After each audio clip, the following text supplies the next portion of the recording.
ഞങ്ങളുടെ പ്രിയനാം നേതാവേ, ഇല്ല മരിച്ചിട്ടില്ല,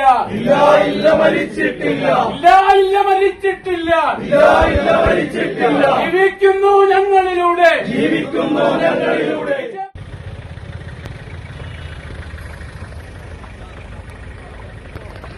കോൺഗ്രസ് നേതാവും മുൻ KPCC സെക്രട്ടറിയുമായിരുന്ന PJ പൗലോസ് അന്തരിച്ചു. പാലക്കാട് ജില്ലാ പഞ്ചായത്ത് പ്രതിപക്ഷ നേതാവ്, പാലക്കാട് ജില്ലാ സഹകരണ ബാങ്ക് ഡയറക്ടർ, കോൺഗ്രസ് കോട്ടോപ്പാടം മണ്ഡലം president, youth Congress Mannarkkad block president, Palakkad ജില്ലാ youth Congress president, DCC secretary, DCC vice president, നിലവിൽ KPCC മെമ്പർ എന്നീ സ്ഥാനങ്ങൾ അദ്ദേഹം വഹിച്ചിട്ടുണ്ട്.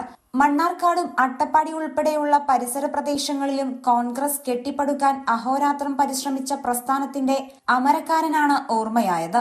മുൻ മുഖ്യമന്ത്രിമാരായ AK ആന്റണി, ഉമ്മൻചാണ്ടി എന്നിവരുമായി ഏറെ സൗഹൃദം പുലർത്തിയിരുന്ന നേതാവാണ് PJ പൗലോസ്. അദ്ദേഹത്തിന്റെ ഭൗതിക ശരീരം വട്ടമ്പലം മദർ കെയർ ആശുപത്രിയിൽ നിന്ന് പാർട്ടിയുടെ സമുന്നതരായ നേതാക്കൾ ഏറ്റുവാങ്ങി. ആശുപത്രിയിൽ നിന്നും ആരംഭിച്ച വിലാപയാത്ര അദ്ദേഹത്തിന്റെ വസതിയിൽ സമാപിച്ചു. സെപ്റ്റംബർ 25-ന് 12 മണിക്ക് നടക്കുന്ന ശുശ്രൂഷ ചടങ്ങുകൾക്ക് ശേഷം മൃതദേഹം വെള്ളപ്പാടം സെന്റ് ജോൺസ് യാക്കോബായ സുറിയാനി പള്ളിയിലെ കുടുംബകല്ലറയിൽ അടക്കം ചെയ്യും. ഭാര്യ ലീലാമ്മ, ജോഷി പോൾ, മിനി പോൾ, സൗമിനി എന്നിവർ മക്കളും ജോജു, ബാബു എന്നിവർ മരുമക്കളുമാണ്.